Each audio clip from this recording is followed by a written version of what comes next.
Hello student, आप सबका स्वागत है आपके अपने ही चैनल एकलव्य गुरुकुल में। और मेरा नाम है विशाल पटेल। और आप जैसा कि जानते हैं कि आज हम पढ़ रहे हैं विद्युत आवेश तथा क्षेत्र। तो विद्युत आवेश तथा क्षेत्र का अगला लेक्चर आज हम देखने वाले हैं, जिसमें आज हम पढ़ने वाले हैं गॉस लॉ। गॉस लॉ, ठीक है, गॉस का प्रमेय। गॉस का प्रमेय। तो गॉस का प्रमेय क्या होता है, पहले हम उसके बारे में लिख लेते हैं। इसका नियम: किसी बंद पृष्ठ से गुजरने वाला कुल वैद्युत फ्लक्स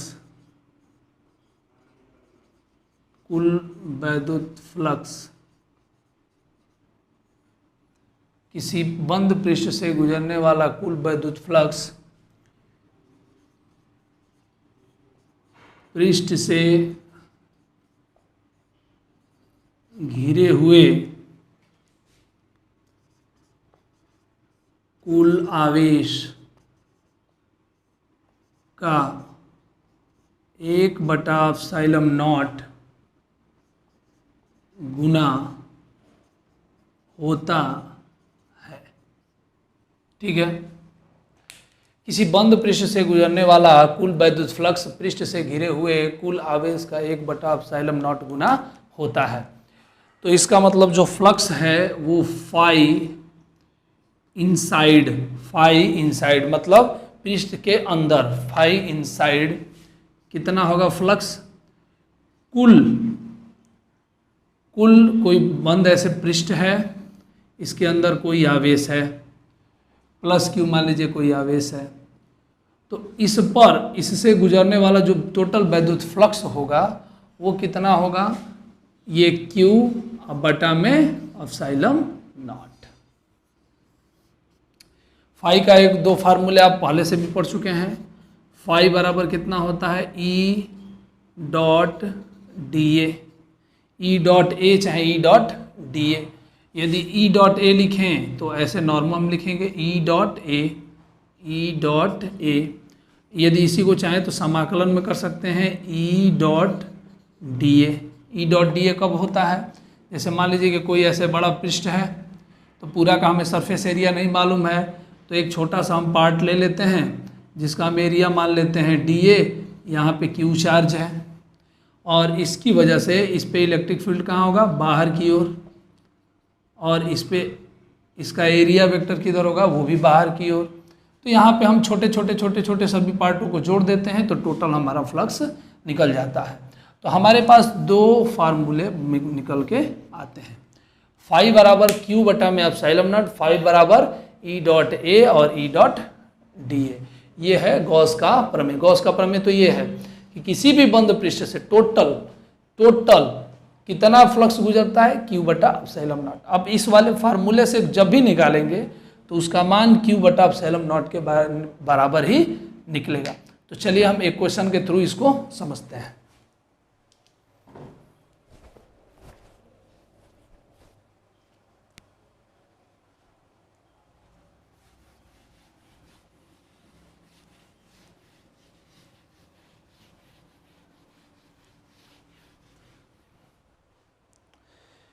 तो एक क्वेश्चन है, एक गोले जिसकी त्रिज्या कितनी है? r के केंद्र पर प्लस क्यू आवेश रखा है, तो कुल वैद्युत फ्लक्स बताइए।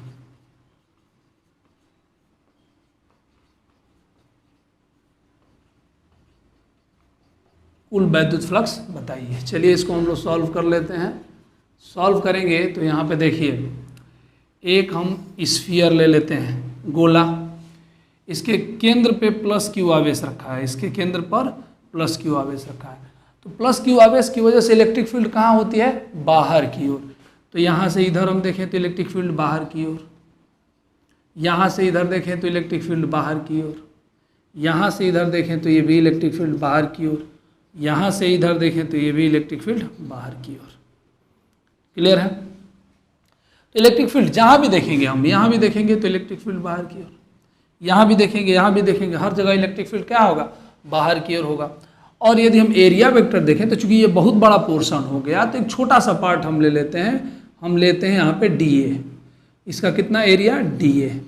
DA का डायरेक्शन किधर होगा? तो हमने बता दिया है अब पहले ही कि स्फीयर में क्या होता है? लंबवत बाहर की ओर ही लेना है, एक अंदर होता है एक बाहर होता है, तो हम कौन सा लेते हैं? बाहर वाला। तो ये हो गया DA वेक्टर।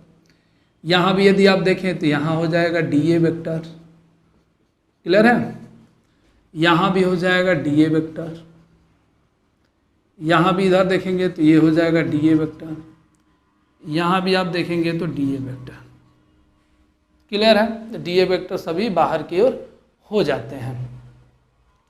तो हम क्या करते हैं कि यहाँ से देखते हैं कि दोनों के बीच का एंगल कितना है। हर जगह एंगल हमें फाइंड करना है, तो एंगल कितना होता है? थीटा बराबर दोनों के बीच में, दोनों एक ही डायरेक्शन में है तो एंगल कितना? 0। यहाँ भी थीटा कितना? 0। यहाँ भी थीटा कितना? 0। यहाँ भी थीटा कितना? 0। और यहाँ भी थीटा कितना? 0। हर जगह हमने देखा कि थीटा कितना हो गया है? 0 हो गया है। तो हम एक पोर्शन के बारे में बात करते हैं, तो हम डी फाई निकालते हैं, क्योंकि एक छोटा सा पोर्शन के बारे में बात कर रहे थे इसलिए डी फाई। पूरे के लिए बात करेंगे तो फाई नेट, तो हम छोटा सा पोर्शन लेते हैं डी फाई। डी फाई बराबर आपको मालूम है समाकलन में ई डॉट, इसको हम ऐसे नॉर्मल लिखेंगे डी फाई ई डॉट क्या? D A, E dot D A. अब ई डॉट डी ए का मान कितना होता है? डी फाई बराबर E D A cos theta. Cos theta कितना है? 0 डिग्री।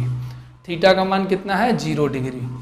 चलिए, तो D phi is equal to cos 0 का मान कितना होता है? 1। तो ई डी ए बचा यहाँ पे, ई डी ए। क्लियर है? तो यहाँ से ई डी ए कॉस 0 का मान 1 हो गया, तो ई डी ए बचा। अब चूंकि छोटा सा पार्ट हमने लिया, हमें पूरा चाहिए, तो पूरा के लिए हम क्या करेंगे? समाकलन, दोनों पक्षों का समाकलन कर देंगे, तो ये हो जाएगा ई डी ए। क्लियर है? अब यहाँ पे हमें ई का मान चाहिए और डी ए का मान चाहिए। चूंकि ई हर जगह समान है तो हम इसको क्या कर देंगे? बाहर कर लेंगे। और डी फाई का समाकलन कितना हो जाएगा? फाई। और ई को हमने बाहर किया तो अंदर क्या बचा? D A.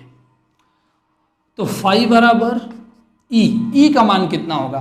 किसी प्लस चार्ज की वजह से ई का मान कितना होता है? के क्यू बटा में आर स्क्वायर। तो इसका रेडियस कितना है? कैपिटल आर है, तो इसलिए कितना हो जाएगा? Capital R square. ठीक है? तो के क्यू बटा में आर स्क्वायर, तो यहाँ पे हम लिख देंगे के क्यू बटा में कैपिटल आर स्क्वायर। अच्छा, डी ए का मतलब छोटा सा एरिया जोड़ा, छोटा सा एरिया जोड़ा, छोटा सा एरिया जोड़ा, चारों ओर के सभी छोटे छोटे छोटे छोटे एरिया को हम जोड़ देंगे, तो ये पूरा गोले का एरिया नहीं हुआ। पूरे गोले का एरिया कितना होता है? 4 पाई आर स्क्वायर। कितना होता है? 4 पाई आर स्क्वायर। क्लियर है जी? तो आर स्क्वायर से आर स्क्वायर कैंसिल। चलिए, तो फाई के का मान रख देंगे 1/4 पाई एप्सिलॉन नॉट, यहाँ बचा क्यू इंटू 4 पाई। 4 पाई से 4 पाई कैंसिल। तो फाई बराबर कितना बचा? फाई बराबर क्यू बटा में एप्सिलॉन नॉट, क्यू बटा में एप्सिलॉन नॉट। तो आप देख सकते हैं गॉस का नियम जो था, गॉस का जो प्रमेय था, उसको हमने नॉर्मल एक क्वेश्चन के थ्रू प्रूफ कर दिया कि एक स्फीयर है, गोला है जिसका रेडियस आर है, तो उसमें यदि केंद्र पर प्लस क्यू आवेश रखा गया है तो उसकी वजह से इलेक्ट्रिक फील्ड सभी क्या होंगे? बाहर की ओर होंगे। यहाँ हमने इलेक्ट्रिक फील्ड दिखाया, एक छोटा सा सरफेस लिया डी ए का भी डायरेक्शन बाहर की ओर, दोनों के बीच में एक ही डायरेक्शन की ओर है, तो दोनों के बीच का एंगल कितना? 0। ये काम प्रोसेस हमने कई जगह आपको दिखाने समझाने के लिए दिखा दिया। ई का मान किसी क्यू चार्ज की वजह से के क्यू बटा में आर स्क्वायर होता है, ये बात हमने पहले ही पढ़ लिया है। तो डी फाई बराबर होता है ई डॉट डी ए। तो ई का मान यहाँ पे, इसको हमने डॉट प्रोडक्ट को हटा करके नॉर्मल मेथड में लिखा, E D A cos theta. Theta का मान 0 रखा, कॉस 0 का मान 1 होता है, 1 हो गया। ई डी ए बचा यहाँ पे, दोनों पक्षों का हमने समाकलन किया, क्योंकि छोटा सा पार्ट है उसको हमें फुली पूरा स्फीयर के लिए निकालना है, ना कि छोटे से पार्ट के लिए। तो हम यहाँ पे दोनों पक्षों का समाकलन कर दिए। डी फाई का समाकलन फाई, यहाँ पे बाहर ई, क्योंकि ई कांस्टेंट है। क्यों कांस्टेंट है? क्योंकि ई हर जगह इक्वल है, तो ई को हमने बाहर कर दिया। यहाँ बचा डी ए। डी ए समाकलन, समाकलन का अर्थ क्या होता है? समाकलन का अर्थ होता है सभी पार्टों का जोड़, छोटे छोटे पार्टों का जोड़। तो यहाँ पे सभी छोटे छोटे पार्टों को हमने जोड़ दिया। तो सभी छोटे छोटे पार्टों को यदि हम एरिया को जोड़ेंगे तो पूरे गोले का एरिया हो जाएगा। तो पूरे गोली का एरिया कितना होता है? 4 पाई आर स्क्वायर। तो आर स्क्वायर से आर स्क्वायर हमने कैंसिल किया, के का मान रखा, उसके बाद से क्यू 4 पाई, 4 पाई से 4 पाई कैंसिल, तो क्या बचा? क्यू बटा में एप्सिलॉन नॉट। एक क्वेश्चन के थ्रू हमने एकदम क्लियरली समझ लिया कि किसी भी सरफेस हो, कोई भी पदार्थ हो, कोई भी ऑब्जेक्ट हो, उसकी वजह से कुल वैद्युत फलक यदि बंद है तब, बंद नहीं रहेगा तो नहीं। ये जो गॉस का जो थ्योरम है वो किस पे लगता है? बंद ऑब्जेक्ट के लिए लगता है, क्लोज सरफेस के लिए लगता है। तो चूंकि ये क्लोज है और क्लोज के अंदर एक चार्ज रखा है इसलिए, ठीक है।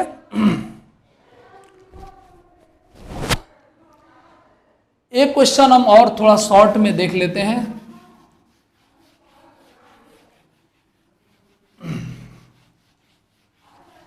तो देखिए, एक हमने एक गोला लिया जिसका त्रिज्या है 2r, इस बार और q आवेश ही हमने रखा है। तो कुल यहाँ पे भी क्या करना है? हमें वैद्युत फ्लक्स ज्ञात करना है। तो देखते हैं इसको, सिंपल सा है।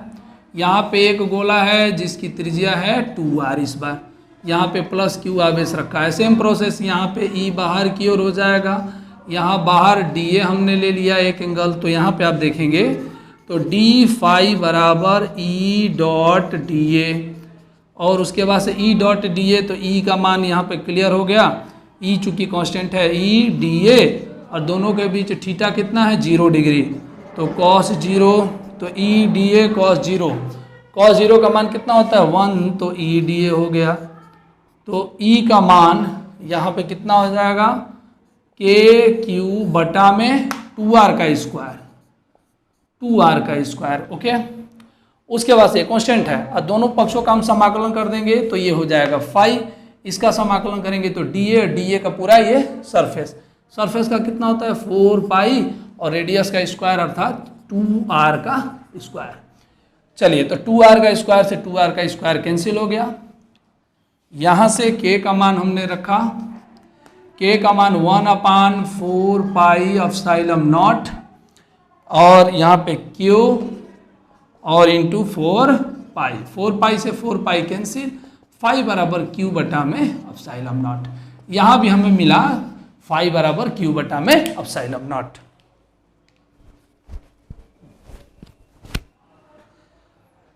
तो आप देख सकते हैं, एक गोला हमने लिया जिसकी त्रिज्या r था और दूसरा गोला लिया जिसका त्रिज्या 2r है। दोनों स्थितियों में हमें फाई निकाला तो q बटा एप्सिलॉन नॉट हुआ। इसका मतलब हम ये बात क्लियर आ गया मुझे समझ में कि कोई भी साइज हो या शेप हो, उससे फ्लक्स पे कोई अंतर नहीं आता है। तो हम इस बात को नोट में लिख लेंगे, इस बात को हम नोट में लिखेंगे कि वैद्युत फ्लक्स आकृति व माप पर साइज एंड शेप आकृति व माप पर निर्भर नहीं करता है। वैद्युत फ्लक्स आकृति और माप पर निर्भर नहीं करता है। मतलब वैद्युत फ्लक्स क्लियर है कि किसी क्लोज सरफेस के लिए Q बटा एप्सिलॉन नॉट ही होगा। इसमें छोटी छोटी बात थोड़ा सा और हम लोग समझते रहेंगे, समझ लेंगे इसके बारे में कि देखिए, जो भी वैद्युत फ्लक्स है वो क्लोज सरफेस के लिए डिफाइंड है। क्या है? क्लोज सरफेस के लिए, बंद पृष्ठ के लिए डिफाइंड है। अर्थात यदि हम एक बात करें यहाँ पे एक क्वेश्चन के तौर पे कि यहाँ पे एक हमने सरफेस लिया, ठीक है, और यहाँ पे Q1 चार्ज है यहाँ पे Q2 चार्ज है, यहाँ पे Q1 Q2 और यहाँ पे Q3 चार्ज है, और इस सरफेस में हम वैद्युत फ्लक्स निकालना चाहते हैं। आप देख सकते हो कि 2 चार्ज अंदर है और 1 चार्ज बाहर है। तो यहाँ पे वैद्युत फ्लक्स आप निकालोगे तो फाई बराबर सेम प्रोसेस, फाई बराबर कितना हो जाएगा Q इन बटा में एप्सिलॉन नॉट। फाई बराबर एक और चीज़ होता है, हमें मालूम है ई डॉट ए, मतलब ई और एरिया। बट अब यहाँ से आपको क्या सीखना है, यहाँ पे जो Q इन है वो कितना हो जाएगा Q1 प्लस Q2, क्योंकि अंदर वाला ही आवेश हमें काउंट करना है, बाहर वाला आवेश काउंट नहीं करना है। तो इसलिए Q इन बराबर Q1 प्लस Q2। बट जो इलेक्ट्रिक फील्ड है वो इलेक्ट्रिक फील्ड कितना होगा, तो इलेक्ट्रिक फील्ड 1 की वजह से भी, 2 की वजह से भी और 3 की वजह से भी। ये 2 चीज़ें हैं जो कि वेरी इंपॉर्टेंट हैं, इस बात को आप ध्यान रखेंगे कि इलेक्ट्रिक फील्ड जो हम किसी सरफेस पे लेंगे वो तीनों चार्ज की वजह से रखेंगे यहाँ पे, लेकिन जो चार्ज है इनसाइड वाला ही हम चार्ज काउंट करते हैं। अच्छा, एक क्वेश्चन हम छोटा सा यहाँ पे देख लेते हैं। एक यहाँ पे बंद पृष्ठ है और एक चार्ज यहाँ पे रखा गया है। तो एक चार्ज है, तो यहाँ से आप देख रहे हो कि वैद्युत बल रेखाएं निकलेंगी। तो हम यदि आपसे पूछें कि फ्लक्स कितना है, तो फ्लक्स कितना आप जवाब देंगे, सोच लीजिए अपने से। वैद्युत फ्लक्स कितना होगा, 0 होगा। वैद्युत फ्लक्स कितना होगा, 0 होगा। 0 क्यों होगा, क्योंकि हमने यहाँ पे पढ़ा है शुरू से ही कि जो हम Q लेंगे फाई बराबर Q in upon epsilon not. Q इन, तो यहाँ Q इन एक क्लोज सरफेस के अंदर कोई चार्ज ही नहीं है, तो इसका मतलब इसका मान 0 हो गया, तो 0 बटा एप्सिलॉन बने 0 हो गया। ये बाहर वाले से कोई लेना देना नहीं होता है, ठीक है। तो हम आज एकदम क्लियरली गॉस का नियम का पूरा डिटेल पढ़ा, और इसमें हमने एक एक चीज ध्यान दिया कि भाई इनसाइड वाला ही हमें आवेश लेना है और बंद सरफेस के ही बारे में बात करनी है। तो इससे रिलेटेड एक अलग से हमारा एक टॉपिक आता है गॉसियन सरफेस, अर्थात गॉसियन पृष्ठ। तो गॉसियन पृष्ठ के बारे में थोड़ा सा मैं डिटेल थोड़ा सा बता देता हूं कि गॉसियन पृष्ठ क्या होता है। एक इमेजिनरी सरफेस होता है, काल्पनिक पृष्ठ होता है। गॉसियन पृष्ठ और कुछ नहीं, एक काल्पनिक पृष्ठ होता है जो अलग अलग पृष्ठ के लिए, अलग अलग आवेश के प्रकारों के लिए, एक बिंदु आवेश के लिए, लीनियर के लिए, रैखिक आवेश के लिए, अलग अलग आवेशों के जो व्यवस्था निकाय के लिए अलग अलग पृष्ठ डिफाइन किए गए हैं, जो कि आपको डायरेक्टली याद करना होगा।